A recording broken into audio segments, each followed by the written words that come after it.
तो उसके अंदर होती ही हैं। हर दल अपना अपना काम करता है और हर एक आदमी अपना अपना प्रयास करता है, लेकिन भगवान की ऐसी कृपा रही है, भगवान राम की, कि मेरठ में भारतीय जनता पार्टी का परचम लगातार चौथी बार लहराया गया है। और जहाँ तक ये बात है कि प्रयास करते हैं, कि नहीं, प्रयास के अंदर जितनी भी पार्टियाँ हैं सबका जनता को जोड़ने के लिए सकारात्मक चीज़ें होनी चाहिए।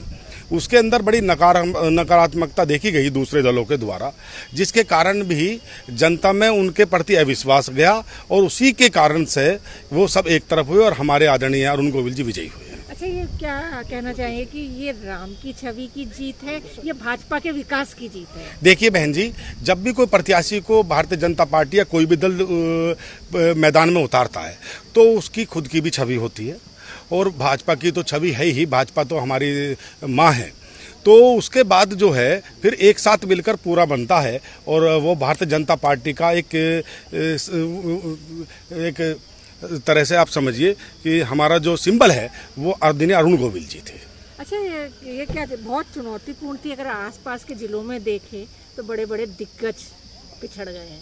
हाँ, इस चुनौती को कैसे पार कर? ये भगवान की ऐसी कृपा है कि ये कार्यकर्ताओं की लगातार की मेहनत, अलग अलग जो संयोजक बने थे विधानसभाओं के, उनकी मेहनत, भारतीय जनता पार्टी के जो मंडल अध्यक्ष हैं, महानगर अध्यक्ष हैं, जिले के दोनों अध्यक्ष हैं, उन सबकी जो लगातार मेहनत थी, उसके कारण ये जीत संभव हुई है। वोट प्रतिशत कम हो रहा है भाजपा का पूरे? नहीं, देखिए ऐसा है, हमारे यहाँ मेरठ में वोट प्रतिशत कम नहीं हुआ है बहन जी।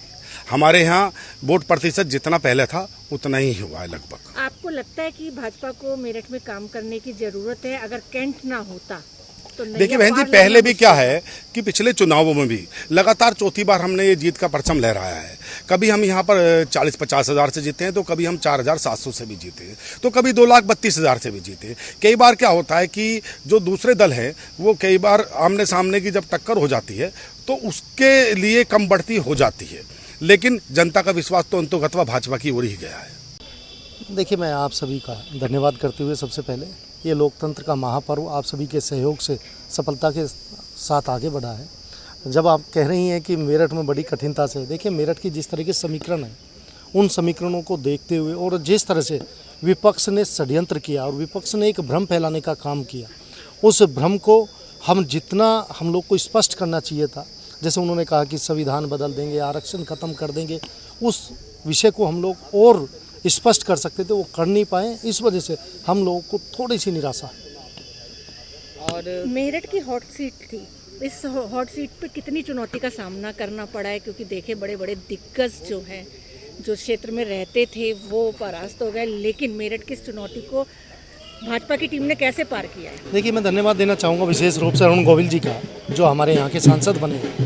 उनकी एक अपनी छवि, लोग के मन में उनके प्रति जो मान सम्मान था, उस सबको साथ लेकर हम लोग चले, और भारतीय जनता पार्टी का कार्यकर्ता जिस तरह से काम करता, उसी तरह से एक टीम वर्क के रूप में सभी पार्टी के नेताओं ने, हमारे कार्यकर्ताओं ने काम किया, और उसी का परिणाम है कि मेरठ की सीट जीते।